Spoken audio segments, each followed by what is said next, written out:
Yeah, that's how it go. I was put on by a dude from Europe. Yeah.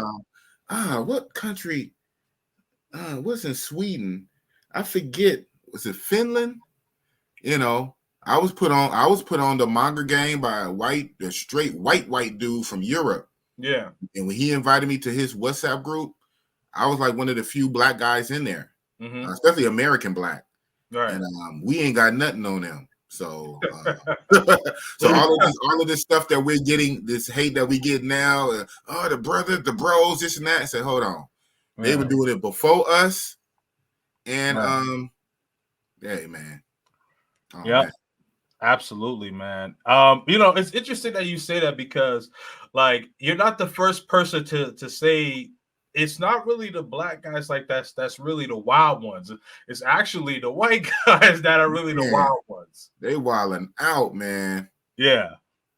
But but it's funny, it's not to get like that, but it's like things always seem to get blown out of proportion or negative media stereotype once the brothers get involved, man.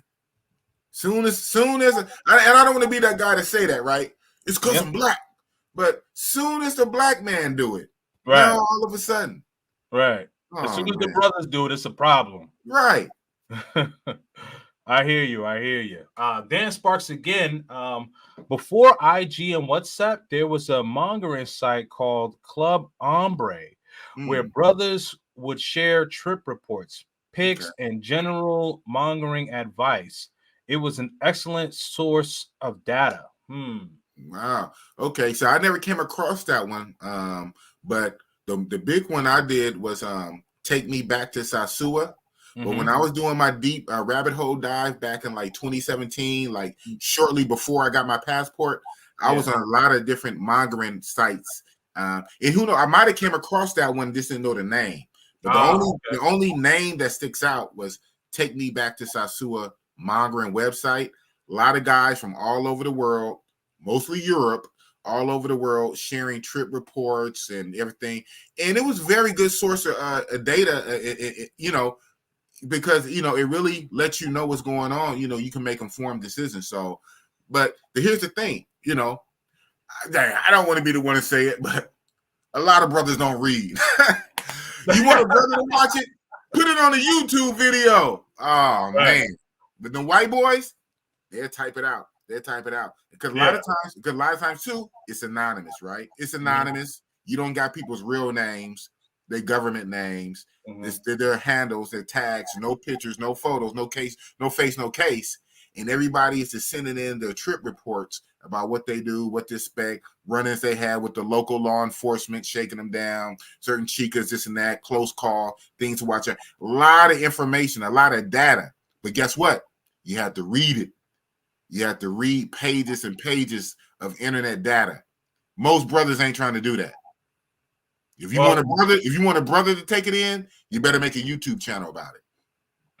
But then you can't go too deep into YouTube about it, even though shout out to you Kings for having me on talking about this. You can't go super deep on YouTube because why? Certain policies and topics, Right. The algorithm doesn't like certain topics, so you can't even go real deep with it on YouTube. Right. But guys are going to do it. So then what are you going to do? So we want to prepare guys. We want guys to be safe. We want to give information. We want to talk about it. But it's only so much you can say on YouTube. Right. Oh, man. Absolutely. Mr. is in the building. Let's see. What the heck? Oh, okay. Yeah. We're dual streaming. Let's see here. This is the first time I ever done it. The first time Boss ever dual stream was with Kings and Dreams.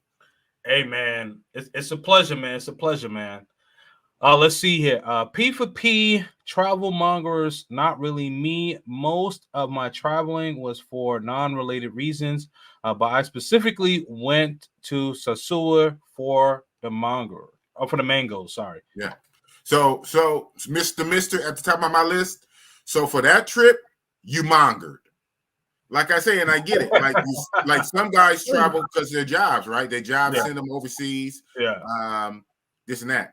And so every trip might not be a monger trip. Like, shout out to me. I almost did it last month, and I'm gonna do it next year. When Big Boss finally goes to Egypt, newsflash, Egypt will not be a monger trip for Boss. I guess you could probably say it would be my only non-monger trip. I'm literally going to Egypt for the culture, no cap. No cap for the culture. Only Egypt when I go to Egypt.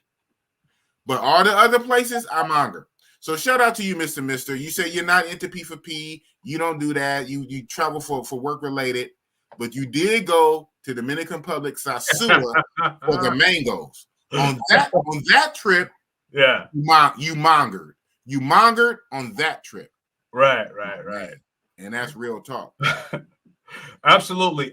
So I'm gonna get to this one, and then I'm gonna go back to my questions, and then after I'm done my questions, we'll hop in the chat and just see, pick out some more questions from the people. All right. So shout out to my man. Where's Men's Lux magazine? Okay. Are there any dangers in P4P in another country? I be seeing most of the spots in sketchy hoods. Okay, yeah, good question, and I think we spoke on that. Yeah, so there's dangers. There are dangers in this P4P life and in the mongering life when you go to these other countries, because typically the countries that have the P4P and the mongering, they do be economically challenged type countries for the most part, and so you got to take the good with the bad, right? You got to get the rose with the thorns on it. So then that means you have to navigate. You got to navigate the bad to get to the good, and so it makes it more important then for you to be on point, and to do your research and to get the most out of your trip, because there's always dangers. There's dangers of getting robbed, getting drugged, dangers sometimes getting. Not a big danger for safety per se, but maybe for your wallets. Some of these places, the cops will shake you down, man. the local police will shake you down for a little bit of extra money. And so it is what it is. It happened to me a couple of times. I don't speak on it too much. I just think of it as protection money, safety money, whatever. So, and that's not really for your safety per se. I mean, it hits your wallet, it hits your pockets. But no, we're talking about even if local police kind of shake you down for extra bucks, they're not trying to harm you per se. They might threaten you with some jail or whatever, or just detaining you, wasting a night of your time, because it really been no crime, but it'd suck just to spend a night in the jail for no reason. You only there for 10 days, and you got to spend a night in the jail just because the cops want to fuck with you, right? Right. But at worst come to worst, that's what it is. But let some of them young gunners, them young wolves get to you, it ain't gonna be just no night in jail. You end up in a ditch somewhere. So yeah, it can get very serious. I see you got that super chat. But yeah, it can be very serious. So it's just you just have to learn how to move, how to navigate, take advice from more experienced travelers, and don't make yourself an obvious target, and just go and have your fun.